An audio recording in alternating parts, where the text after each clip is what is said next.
So before I bring this to a close, I want to talk a little bit about two sort of cultural manifestations, or two sort of sticking points that I'm seeing in our culture right now, and hopefully pull some lessons from them given the context that we've talked about. Because there are different perspectives, there's going to be tensions and conflict, right? We can see that in the world. Because of what I call the great stretching out, there is this stretching out and this collision of different worldviews, different values, and different perspectives. We can see this clearly in conservatives versus progressives, right? And that went from being sort of traditional versus modern perspectives.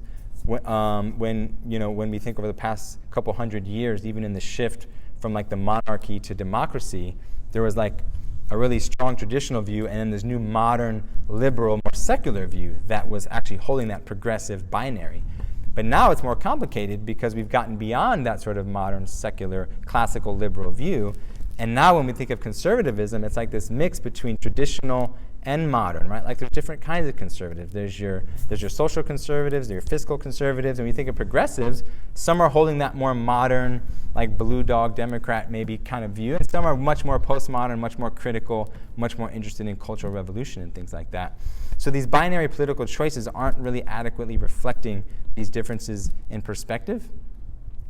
But what we can see in a lot of people is that there's a strong desire for clarity, right? There's a desire to have clear authority and psychological security and identity validation, right? Because people, it's just too much. Like all the complexity, all the different perspectives, all the fighting and the different ways of making sense of things, it's just overwhelming, and there's a sort of tendency to regress and to sort of come back to like what is like most safe for you. And I think that explains in a large part what's happening with the emergence of somebody like Donald Trump and sort of having a strong figure, and just the increase in nationalism worldwide. Like people need to regress to that sort of safe place where like things make sense again.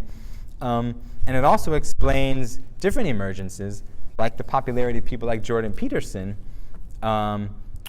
and this sort of larger network of intellectuals who are gaining great notoriety online right now, which are being referred to as the intellectual dark web. And what they're really bringing to the cultural space is a critique of postmodern sense-making, right? So it's not just a critique that fits in to your typical tried and true standard conservative, like social values, like make America great again view. Like it's not that at all. It's people who are trying to find a new space in this culture where it's like they don't have to buy into that and they don't have to regress that far to make sense of the world, but they also really do not identify with the sort of multicultural relativism equity frame either that they're seeing postmoderns as. So they're interested in really defending Western culture, defending modernism, defending modernity, getting back to either or clarity, right? Like on the issue of gender, like nobody's going to tell me that it's not just men and women. Like that's clear and that makes sense to me, and I can explain why that makes sense, and I'm going to hold that ground, right? As a person who's not buying into any of the language games that they're seeing in mainstream media, right? Defending classical individualism, individual rights. And someone like Jordan Peterson, who's got millions and millions and millions of followers and views on YouTube, he actually refers to equity, diversity, and inclusivity as an evil trinity, right? Like he sees these things as really socially corrosive, but he's also being lauded as one of the most sophisticated thinkers of our time, right? And one of the biggest public intellectuals of our time. And trying to really clarify things like equality of opportunity versus equality of outcome, and really criticizing, postmodernity and postmoderns and liberals and progressives as really being hyper-focused on equality of outcomes, as though everyone should just be the same, and though you can't be different and you can't be an individual anymore. And really spending a lot of time tearing down caricatures of politically correct thought police, where you always have to say the right thing and you can't offend anyone. We have stories of comedians who are scared to even perform on college campuses now, right? Because the green progressives are so PC that you can't even tell a joke anymore. And people are really having a strong reaction to this, really criticizing hard Marxism and socialism and identity politics and hypersensitivity. And this is an important sort of cultural emergence that we need to find a way to make sense of. And there's a partial truth here that is important for green, postmodern liberals to really see, which is kind of hard to see, but it's important to really see that there is this sort of regressive progressive left, right? There's this overly PC, overly focused on everyone saying the right thing at the right time and not really allowing free discourse and exchange of ideas and really meeting people where they're at. Because there is this spectrum and there is this diversity of perspective. And if everyone feels like they always have to only say certain things and not say other things, we're actually not fostering their growth through the stages. And we can also see at a more abstract level that the sort of dominant postmodern paradigm leads to relativism ultimately, right? It's hard to really know where you can put your foot down anymore. Like, what is it that is grounding for values and truth? If it's not modern science, right? If it's not our sort of Western traditions of like truth seeking, right? If it's not our government, if it's not anyone who is white or in a position of power or has a lot of money, like where do you find truth that's actually going to pull people together? And this is that sort of fragmented world that I was talking about, where you can't have a meta-narrative anymore. You can't have a big picture anymore because nobody is free from the critique of being socially constructed, right? Like, you only have your little view, but it makes people feel like they're in a box that they can't get out of, right? And people want big truth with a capital T. So if they can't find it beyond postmodernity, they're going to find it like 2 stages shy of postmodernity, right? And also just reducing all problems and all power to oppression, right? Like it's just too easy, and life is more complex. And what people like Jordan Peterson and the intellectual dark web, they're actually trying to point out some things that actually just complexify the postmodern story and point out that it's really not all about power and oppression. There are other dynamics involved. There are other forces involved. And we have to make peace with this because we're seeing a big backlash, right? And we're seeing Trump, we're seeing nationalism, we're seeing the spread of really anti-progressive thought, like embedding itself in media. And we need to find a way to somehow acknowledge the real limits of the stage that we're at as the left or as Greens or as postmoderns, if that's where you identify, and think about how to move beyond that. So the answer, though, for me, I think, which is interesting, is that actually development is the answer to both sides. And if you're thinking about this as like a sort of modernist, like a new modernist versus postmodernist sort of culture war that's playing out, neither side is really seeing that the answer to oppression, is not just deconstructing society. It's not just analyzing power games. It's actually human development, right? Because it's the lower stages that are more inherently oppressive. And you have to actually go through these stages of values and cognitive complexity to get to a place where you're less likely to oppress other people. And neither side is really seeing that. They're not at the point yet where they're able to get through that and sort of see the whole spectrum and realize that everything has its truth in its place, but they're not all equal. They're not all relative because there is this notion of development that's kind of holding it all together. And without intentional progress, we open ourselves up to regression and arrested development, which I think is largely what's happening in society today.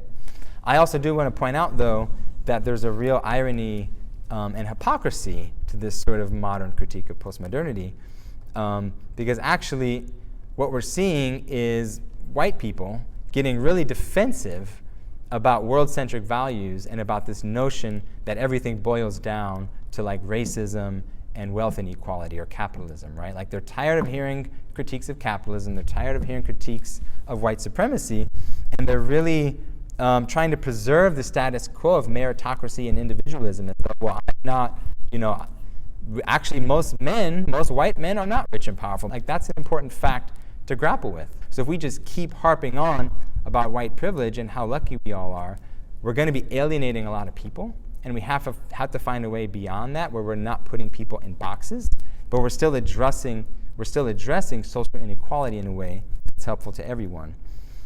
Because ultimately we're left, at the end of the day, I feel like in society today, we're left with 2 dominant false meta-narratives, right? One is that there's no truth, right? The sort of postmodern relativistic world, there is no ultimate truth. Nobody has really the right to say what's true for you or me. That's leading to fragmentation and alienation, and people just feeling, I think that has something to do with depression and suicide and people not being happy. Like, how do you live in a world where there's no truth? It just doesn't feel good, right? But the other default narrative is that Well, the market is the arbitrator of social life, right? Like, we're all just individuals, and we're in this modern game, and we're all just playing to win, and let the market decide what happens. And there's going to be winners and losers, and that's just the way it is.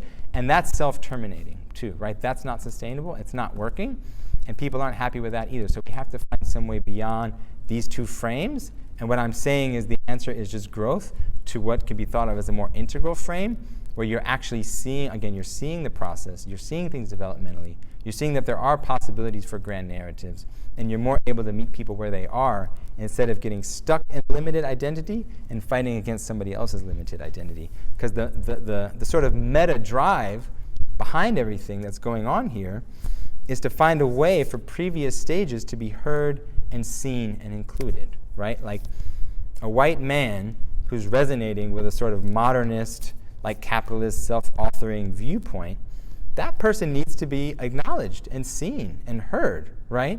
Just like a person of color who's a feminist or a revolutionary or a progressive or a traditional Christian or a traditional Muslim or a postmodern Muslim or Christian or Buddhist. Like, we have to find a way for everyone to be seen and heard and understood and included in a bigger story and a bigger picture. So before I move on, though, a note on identity politics, because identity politics is a phrase that's really been latched onto as a negative thing. And it's being used by people who are defending modernism to sort of attack postmodernity and just, oh, well, any time that you're trying to be politically correct or that you're fighting for rights for a particular group, or you're just playing this game where you're this privileged minority and, you know, you're sort of using that like to leverage your social position or something. As though that's a bad thing, when I think it is important to find some way to acknowledge for people who are holding this view that all progress in equity has come through identity politics, right? Like, just look at women's suffrage. Women did not have the right to vote in this country until 1920. Women of color could not vote in this country until 1964 with the Voting Rights Act, right? I mean, we literally were in a situation where white men held all the political power. So that's not saying that all white men are happy or all white men are rich or all white men are powerful. It's saying that literally we had a power imbalance based on identity. And we need to find a way to own that and acknowledge that. But it also cuts both ways, because we can see that the Trump election was actually strongly influenced by identity politics. And people trying to reclaim and reassert the pride of the white working class, right? So identity politics is important, and we have to find a way to acknowledge these different identities. So just on that note, actually, I want to talk about race a little bit. And I'm going long, but I think it's important because it's something I haven't seen show up in these conversations about modernity and postmodernity and the intellectual dark web, which is that, your sense of self is a construction emerging in the interplay between self and environment. So if you have a racialized environment, you're going to have a racialized self. There's no way around that. And long-standing wounds in this country mediate the encounters between people of different races.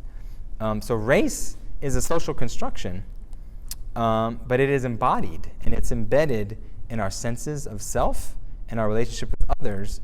And we need to find a way to own the fact that white people do see themselves as superior. Like, there's just no way out of it. Part of the water that we're swimming in as people of the United States is racist water, right? And it's water where white people are dominant in the media, they're dominant in government, and there's just no way out of it. So for people who are holding this sort of more modern, independent, individualist view, we have to find a way to penetrate that and get to the fact that it's not about being a bad person. And this is actually the holdup for a lot of people. And I mention it because it's something that holds us up in our development is when we get defensive and we contract. And the reality is that everyone is prejudiced, right? Everyone enacts discrimination. You just cannot avoid it. It's just the nature of who we are as social beings, whether overtly or subtly. And segregation of people has an impact in terms of what our prejudices are and how we discriminate. And a denial of this is a developmental blind spot, right? So we have to start to see the ways that we are influenced by our society and by social structures to be able to have any hope of transcending the limits of those social structures.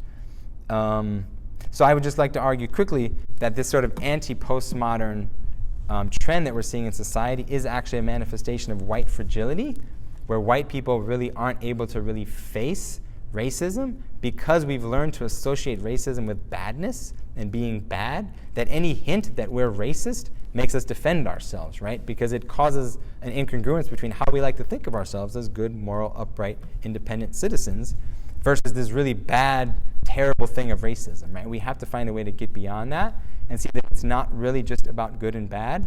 It's about really natural tendencies that emerge in different people, and how it just so happens that in this country, those biases and those prejudices and that discrimination were encoded in law for a very long time. It's actually only through identity politics that we've started to improve laws to make them less racially biased.